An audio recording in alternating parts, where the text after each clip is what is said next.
Good news చూద్దాం. Trainee కానిస్టేబుళ్లకు AP ప్రభుత్వం good news చెప్పింది. ట్రైనీ కానిస్టేబుళ్లకు శిక్షణ సమయంలో ఇచ్చే స్టైఫండ్ను భారీగా పెంచింది. ఈ మేరకు సీఎం చంద్రబాబు నాయుడు ప్రకటించారు. నిన్న మంగళగిరిలోని ఏపీ ఎస్పీ 6వ బెటాలియన్ పరేడ్ గ్రౌండ్ లో నిర్వహించిన కానిస్టేబుళ్ల నియామక పత్రాల పంపిణీ కార్యక్రమంలో ఆయన ముఖ్య అతిథిగా పాల్గొన్నారు. ఇప్పటి వరకు 4,500గా ఉన్న కానిస్టేబుళ్ల స్టైఫండ్ను 12,500కు పెంచుతున్నట్టుగా ప్రకటించారు సీఎం. ఏపీలో శాంతి భద్రతల పరిరక్షణకే కూటమి ప్రభుత్వం ప్రాధాన్యం ఇస్తుందని చంద్రబాబు తెలిపారు. శాంతి భద్రతల విషయంలో రాజీపడే ప్రసక్తే లేదన్నారు సీఎం. పోలీసుల గౌరవాన్ని పెంచే బాధ్యతను ప్రభుత్వం తీసుకుంటుందని, ప్రజలకు రక్షణ కల్పించే బాధ్యతను పోలీసులు నిర్వర్తించాలని సీఎం పిలుపునిచ్చారు. సంక్రాంతికి సొంతూలకు వెళ్లే వారికి ఏపీఎస్ఆర్టీసీ గుడ్ న్యూస్ చెప్పింది. ఈ మేరకు కీలక నిర్ణయం తీసుకుంది. వాట్సాప్ ద్వారా టికెట్ రిజర్వేషన్ చేసుకునేందుకు వీలు కల్పించింది. మన మిత్ర ద్వారా వాట్సాప్ ద్వారా సేవలు అందించబోతోంది ప్రభుత్వం. తెలుగు, ఇంగ్లీష్లో వాట్సాప్ సేవలు అందుబాటులో ఉండబోతున్నాయి. ఈ మేరకు జిల్లాల ఆర్టీసీ అధికారులకు ప్రభుత్వం ఆదేశాలు జారీ చేసింది. ఏపీఎస్ఆర్టీసీ తీసుకున్న ఈ నిర్ణయం పండుగ వేళ ప్రయాణికులకు భారీ ఉపశమనం కల్పించబోతుంది. ఆర్టీసీ నిర్ణయంపై పలువురు హర్షం వ్యక్తం చేస్తున్నారు. గత ఏడాది సంక్రాంతి సీజన్లో ఏపీఎస్ఆర్టీసీకి రికార్డు స్థాయిలో ఆదాయం లభించింది.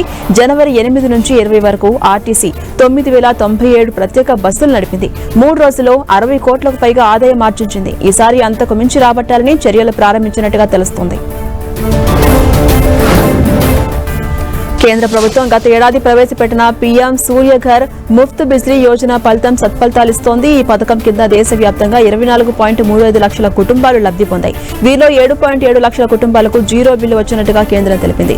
రూఫ్ టాప్ సోలార్ ను ప్రోత్సహించే ఉద్దేశంతో కేంద్రం 2024 ఫిబ్రవరిలో ఈ పథకాన్ని తీసుకొచ్చింది. 2026-27 నాటికి మొత్తం 1 కోటి కుటుంబాలకు లబ్ధి చేకూర్చడం దీని లక్ష్యం. 2025 డిసెంబర్ 9 వరకు 19.45 లక్షల రూఫ్ టాప్ సోలార్ వ్యవస్థలు ఏర్పాటు చేయాలని, దీని ద్వారా 24,35,196 కుటుంబాలు లబ్ధి పొందినట్టుగా కేంద్రం తెలిపింది. ఇప్పటి వరకు 7,61,580 కుటుంబాలకు జీరో బిల్ వచ్చింది. కేంద్రం సాయం కింద 13,926.25 కోట్ల సాయం విడుదల చేసినట్టు వెల్లడించారు. 8,30,617 దరఖాస్తులకు ఆమోదం తెలిపినట్టుగా కేంద్రం తెలిపింది.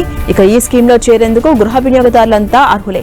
ఒకసారి ప్యానెల్ను పెట్టుకుంటే 25 సంవత్సరాల వరకు గ్యారంటీ ఉంటుంది. 1 కిలోవాట్ ప్లాంట్లు పెడితే 30,000 సబ్సిడీ దక్కనుంది. 2 కిలోవాట్లయితే 60,000, 3 లేదా అంతకంటే ఎక్కువైతే 78,000 ఇస్తారు.